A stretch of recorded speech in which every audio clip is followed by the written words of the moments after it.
Rope care and maintenance. Your flow ropes are fitness equipment and they will get damaged and they will wear out over time, just like a skipping rope.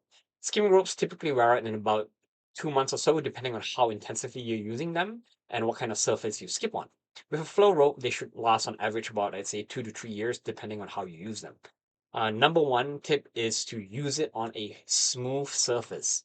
So you want to try to find places like grass, rubber flooring, puzzle mats, hardwood floor, a yoga mat, or even a clean pavement. Carpet is okay if it's a nice smooth carpet. But one other thing you can do to improve the longevity of your rope is the part that scrapes it the most is going to be the apex, the tip of your rope. You can also wrap the tip of your rope with some tape, something like this. Right? So you can use duct tape, gorilla tape, electrical tape, or even kinesiology tape. I personally don't really like wrapping them up myself. I tested it out on this rope, and I feel that it does interfere a bit with the feel of the rope because it tends to be a bit stiffer in the area that you wrap it up in.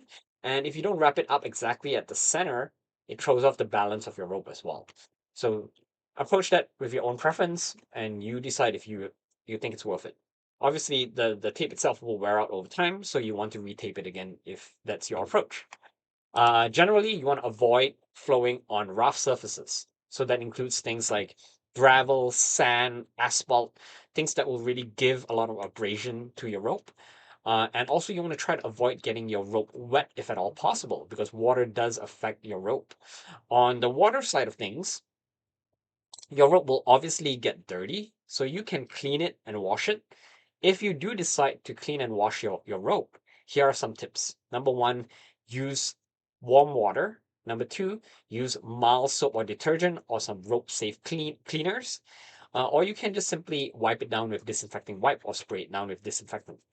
Never use harsh chemicals like bleach. They will damage the fibers of your rope. And if your rope has been exposed to salt water or fresh water, I definitely recommend rinsing out your rope with clean, clear water because the bacteria, the microbes in fresh water and salt water will tend to lead to mold growth or mildew as well. So once you get your rope wet, if you've washed your ropes, you want to make sure that you dry them out properly and thoroughly. So when you dry your ropes out, avoid drying your ropes out in the sun. Direct UV can damage the fibers of your rope, and that's irreplaceable. You can dry your rope in a dryer, but avoid high heat. Generally, I recommend low heat or no heat just to air dry it. And you want to make sure it's really dry. So give it at least 24 hours of drying because the rope may feel dry on the outside, but there may still be moisture on the inside as well. So leave it in front of a fan for about 24 hours. Hang it up to dry in a cool, dark place where it's not exposed to the sun. A few other minor things. The ends will generally not see much wear and tear because you're not really handling or moving or touching or scraping the ends much. It's mostly the tip of your rope. But if your tape comes off, just make sure you visually inspect your ends once in a while and just retape them if needed. If your rope has worn out and the outer sheath of your double braided rope, because most ropes are made with two layers, if the outer layer has worn off and you can see the inner layer, that's really there really isn't much that you can do to fix it. All you can really do is tape it up as a temporary fix, but that will not you can't really sew it back together. And at that point, it's really just about using the rope until it breaks, and then after that, change to a new rope. Um, some ropes as well, you'll find that over time they will tend to shrink and they will tend to swell. And that usually happens because with the fibers in the rope, they are typically bounded quite tightly, but as you use them, they'll start to loosen up a bit.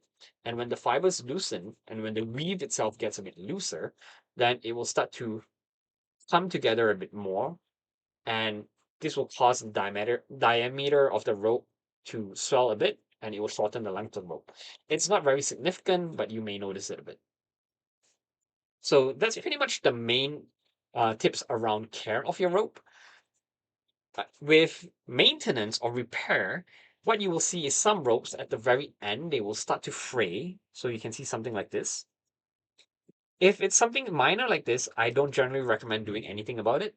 If you're starting to see that it's getting quite out of hand and it's starting to even cause further fraying because maybe the threads are too long and they're catching onto things and it's starting to peel out the rope, you might want to gently heat it up, and that helps melt the fibers back together and it reseals it.